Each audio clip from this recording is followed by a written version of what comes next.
नमस्कार, स्वागत है आपका न्यूज़ 18 देख रहे हैं आप। मैं हूं आपके साथ वैभव कृष्ण भोंडेले। कन्नड़ एक्ट्रेस रान्या राव ने डीआरआई पर शारीरिक प्रताड़ना और झूठे आरोप लगाने का दावा किया है।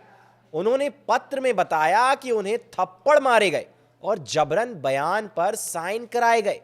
सोना तस्करी के मामले में गिरफ्तार कन्नड़ एक्ट्रेस रान्या राव ने राजस्व खुफिया निदेशालय यानी कि डीआरआई के अतिरिक्त महानिदेशक को लिखे एक पत्र में कुछ गंभीर आरोप लगाए हैं।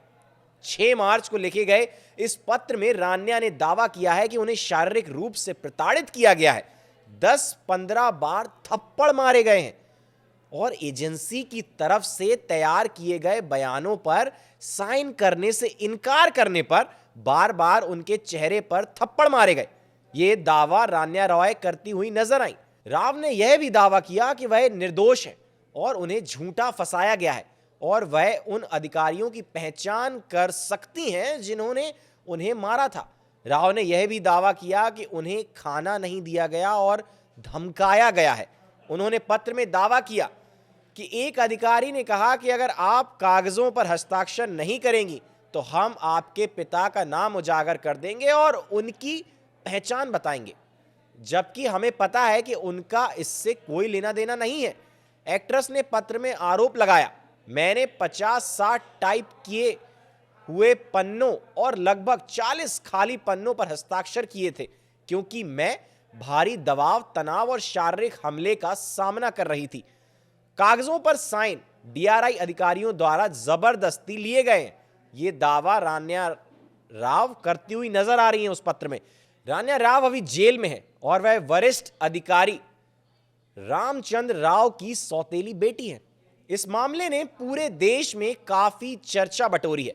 पत्र में कहा गया है कि उन्हें हवाई जहाज से सीधे गिरफ्तार किया गया था, ना कि हवाई अड्डे के टर्मिनल से, जैसा कि डीआरआई के दस्तावेजों में दावा किया गया है।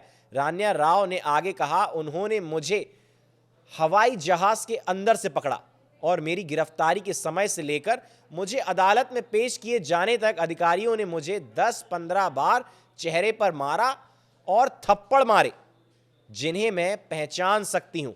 यह दावा रान्या राव करती हुई नजर आ रही हैं कि उनको मारा गया है, मानसिक और शारीरिक पीड़ा पहुंचाई गई है। यह दावा करते हुए कि उनके द्वारा साइन किए गए सभी दस्तावेज दबाव में थे। उन्होंने आरोप लगाया कि डीआरआई की घटनाओं का ब्यौरा वास्तविक से मेल नहीं खाता।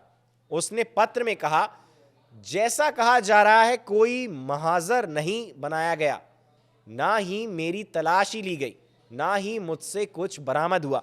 दिल्ली से आए कुछ लोगों ने जो अधिकारी होने का दावा कर रहे थे, मुझे स्पष्ट रूप से चेतावनी दी थी कि कुछ अन्य यात्रियों की हिफाजत करें और मुझे झूठा फंसाया।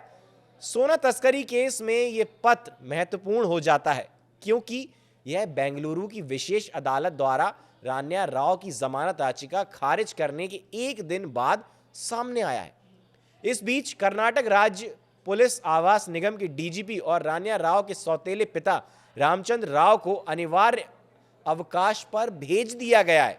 भर्ती विभाग के अतिरिक्त पुलिस महानिदेशक केवी शरद चंद्र को तत्काल प्रभाव से कर्नाटक राज्य पुलिस आवास एवं अवसंरचना विकास निगम लिमिटेड बेंगलुरु के अध्यक्ष एवं प्रबंधन निदेशक के पद का समवर्ती प्रभार सौंपा गया है। डीआरआई ने 3 मार्च को बेंगलुरु के केम्पेगौड़ा अंतर्राष्ट्रीय हवाई अड्डे पर रान्या के पास से 12.56 करोड़ रुपए मूल्य की सोने की छड़ें जब्त की थी। अधिकारियों ने बताया था कि बाद में उनके पास से 2.06 करोड़ रुपए मूल्य के सोने के आभूषण और 2.67 करोड़ रुपए भारतीय मुद्रा भी बरामद की गई थी। तो रान्या राव ने ये जो लेटर लिखा है, ये जो लेटर बम फोड़ा है, अब ये इस केस में एक नया मोड़ लेकर आ गया है क्योंकि बहुत ही बड़े बड़े दावे रान्या ने इसमें किए हैं और डीआरआई पर गंभीर आरोप लगाए हैं। अब आगे इस केस में क्या होगा, कौन सा नया मोड़ आएगा, वो हम आपको यहीं इसी प्लेटफॉर्म पर आगे भी बताते रहेंगे। आप हमारे साथ बने रहिए। फिलहाल के लिए इस वीडियो में बस इतना ही।